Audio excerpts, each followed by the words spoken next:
왜 나만 겪는 고난이냐고 불평하지 마세요.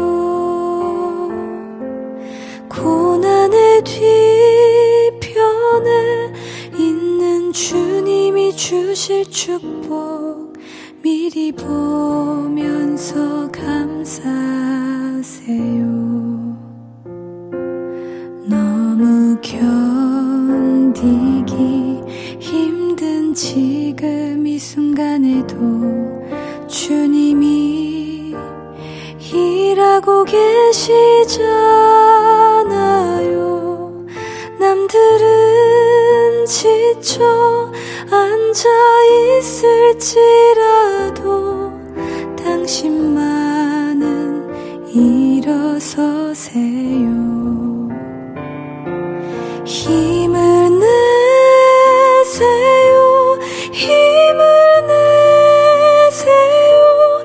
주님이 손잡고 계시잖아요.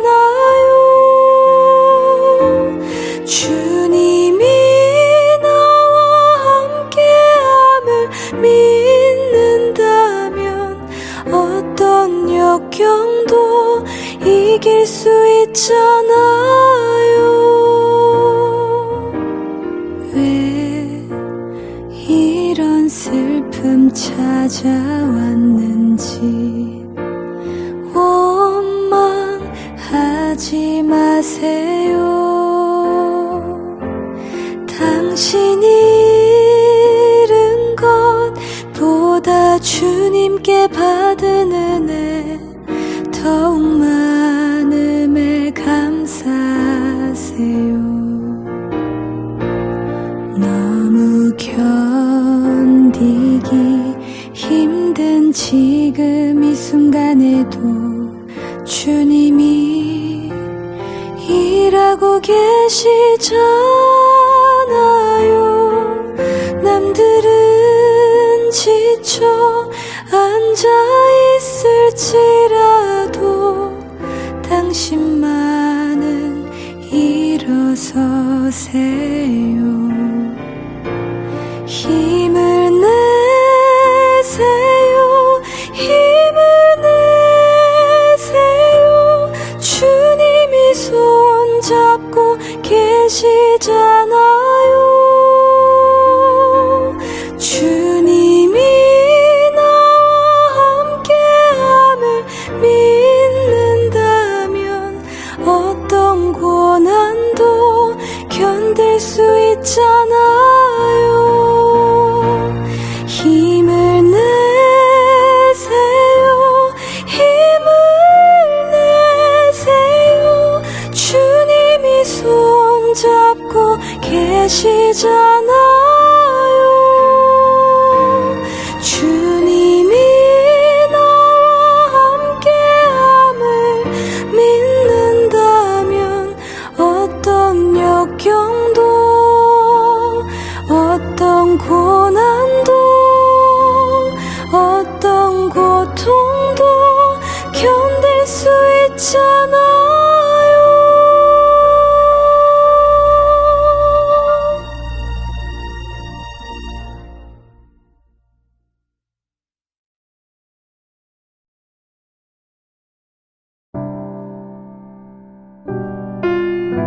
사람들이 다윗에게 전하여 이르되 보소서 블레셋 사람이 그 일날을 쳐서 그 타작마당을 탈취하더이다 하니 이에 다윗이 여호와께 묻자와 이르되 내가 가서 이 블레셋 사람들을 치리이까? 여호와께서 다윗에게 이르시되 가서 블레셋 사람들을 치고 그 일날을 구원하라 하시니 다윗의 사람들이 그에게 이르되 보소서 우리가 유다에 있기도 두렵거든 하물며 그 일라에 가서 블레셋 사람들의 군대를 치는 일이리이까 한지라. 다윗이 여호와께 다시 묻자온대 여호와께서 대답하여 이르시되 일어나 그 일라로 내려가라. 내가 블레셋 사람들을 네 손에 넘기리라 하신지라. 다윗과 그의 사람들이 그 일라로 가서 블레셋 사람들과 싸워 그들을 크게 쳐서 죽이고 그들의 가축을 끌어오니라. 다윗이 이와 같이 그일라 주민을 구원하니라.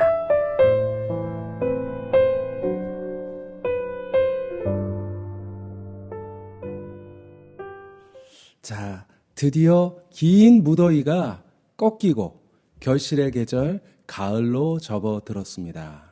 어떤 농부가 이렇게 기도했다고 하죠. 하나님, 올해는 햇빛만 많이 주셔서 농사가 잘 되게 하여 주시옵소서.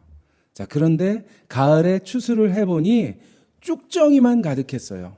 그래서 막 불평합니다. 하나님, 이게 뭡니까? 왜 쭉정이만 났습니까? 그때 하나님의 음성이 들려왔다고 합니다. 나는 아무 잘못이 없어. 네가 요구한 대로 햇빛을 충분히 주었잖니.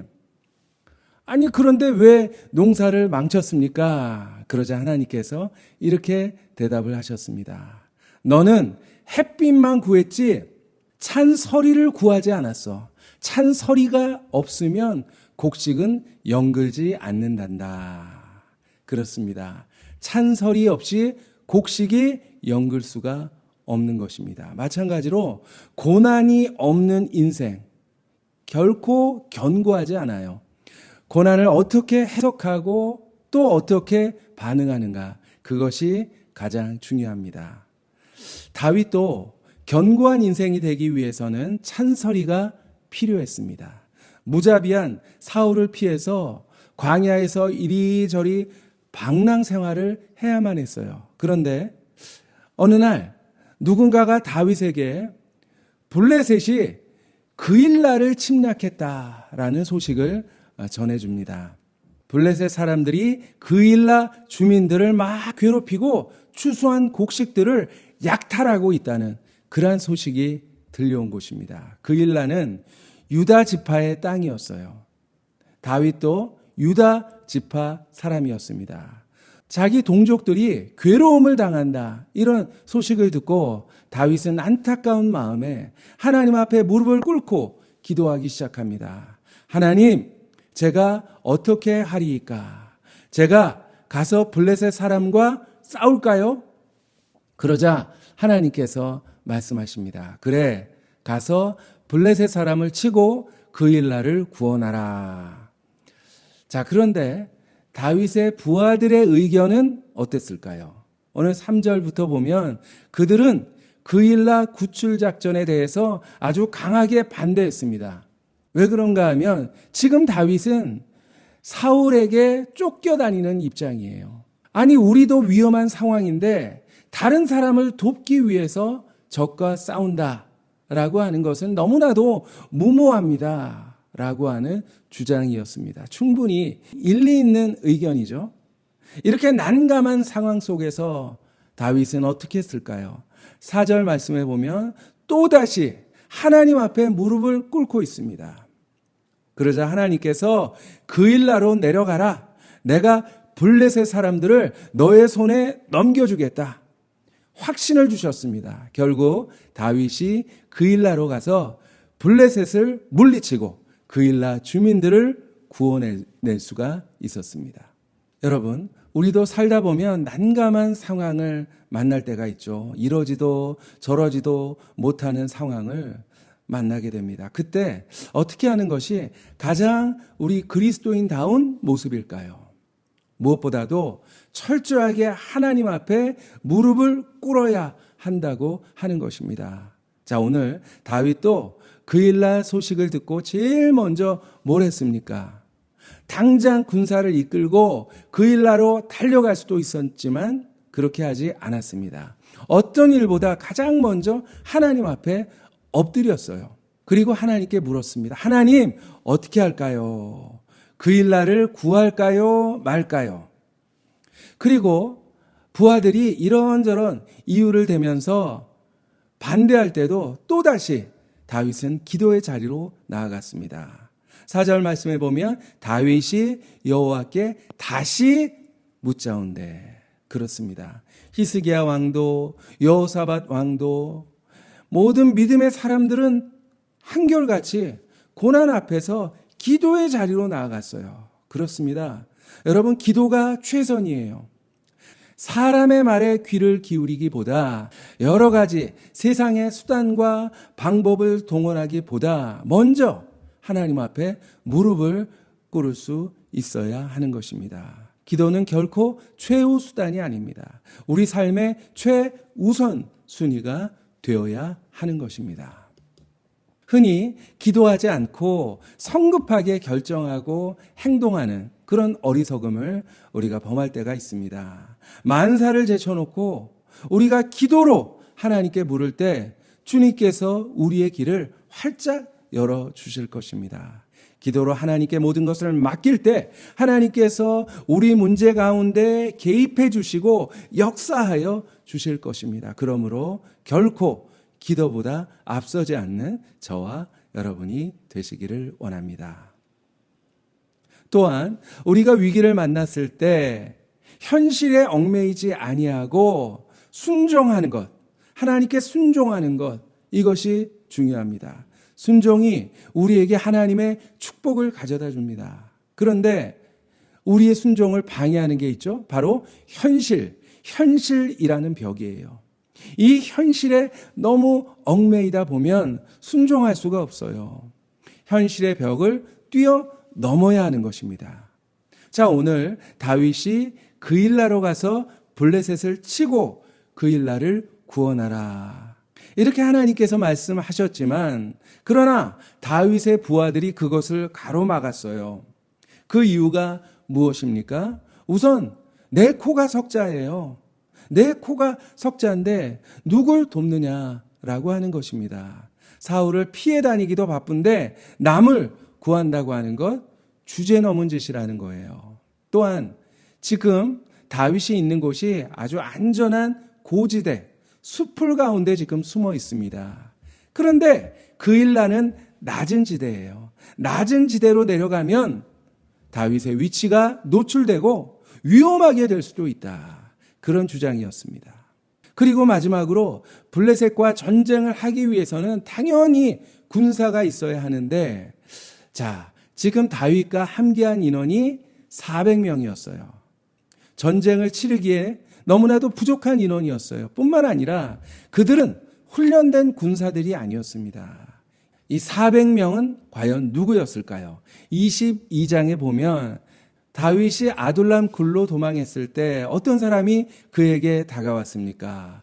환난당한 자, 빚진 자, 마음이 원통한 자, 이런 사람들이 모여왔습니다. 자, 이런 사람들로는 도저히 전쟁을 치를 수 없었습니다. 어떻게 어중이 떠중이로 블레셋의 정예 부대와 맞설 수가 있겠습니까? 부하들의 주장은 모두가 하나같이 일리 있는 주장이었습니다. 아주 타당한 주장이어서요. 현실만 생각하면 도저히 순종할 수 없는 그런 상황이었어요. 그러나 그럼에도 불구하고 다윗은 순종했습니다. 그리고 고통당하는 그일라 주민들을 결국 구해냅니다. 여러분, 두 가지 유형의 사람이 있어요. 첫째는 불리한 현실을 핑계대면서 불순종하는 사람들이에요. 그리고 둘째는 순종함으로 현실을 뛰어넘는 그런 사람이 있습니다. 우리 신앙인 중에서도 하나님의 뜻보다는 현실에 집착해서 이래서 못해, 저래서 안 돼, 매사에 부정적이고 소극적인 그런 사람들이 있어요. 그런가 하면 현실은 어렵지만 하나님께서 함께 해주시면 할 수 있습니다. 우리 한번 해봅시다. 이렇게 적극적이고 긍정적인 신앙인들도 있는 것입니다. 일본 오사카의 한 남자가 아주 작은 오코노미야키, 일본식 파전 가게를 개업했습니다. 그런데 하루, 이틀, 시간이 지나가도 손님이 오질 않았어요. 며칠이 지나도 가게는 그저 한가하기만 했습니다. 어떻게 해야 되나? 도대체 어떻게 해야 손님들이 우리 가게에 올 수 있을까?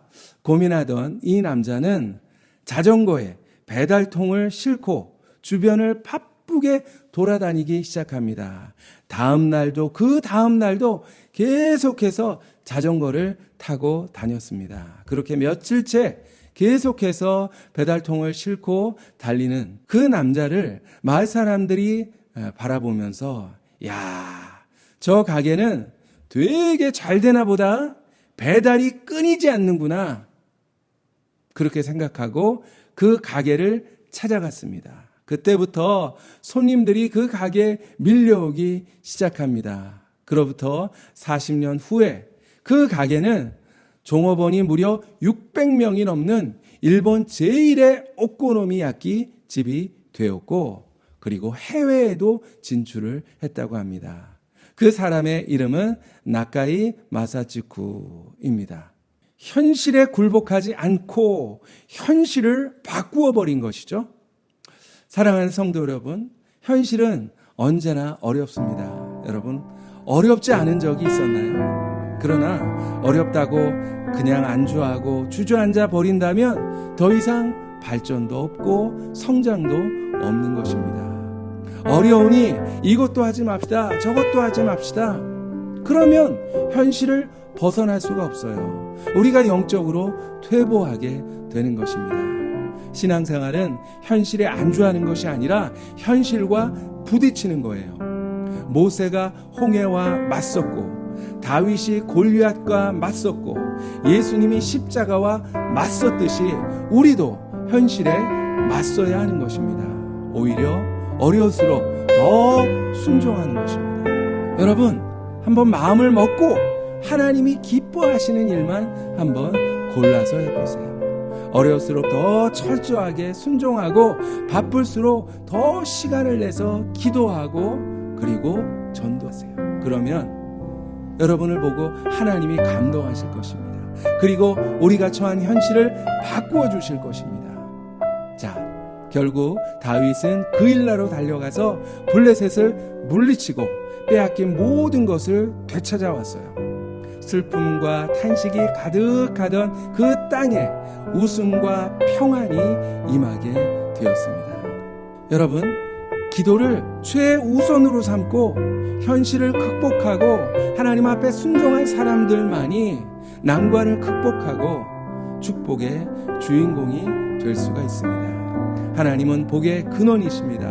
우리를 축복해 주시길 원하세요. 그런데 우리가 하나님께 기회를 안 드려요. 여러분, 하나님께서 여러분을 마음껏 축복할 수 있도록 하나님께 기회를 드려보시기를 바랍니다.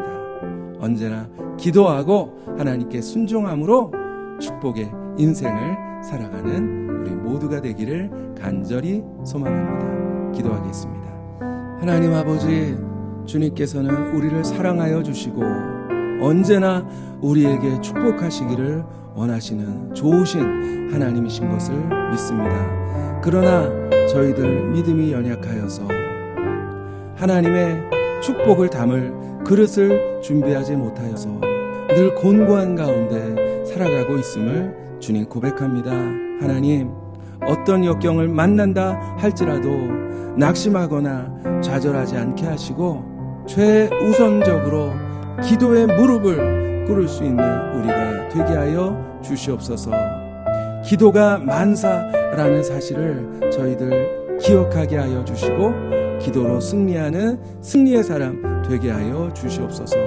하나님, 저희들 우리 눈앞에 있는 현실을 뛰어넘을 수 있게 하여 주시고 어떤 순간에라도 하나님 앞에 순종함으로 하나님께서 예비하신 축복을 날마다 누리며 살아갈 수 있는 하나님의 축복의 주인공들이 되게 하여 주시옵소서. 감사드리며 예수 그리스도 이름으로 기도하옵나이다. 아멘.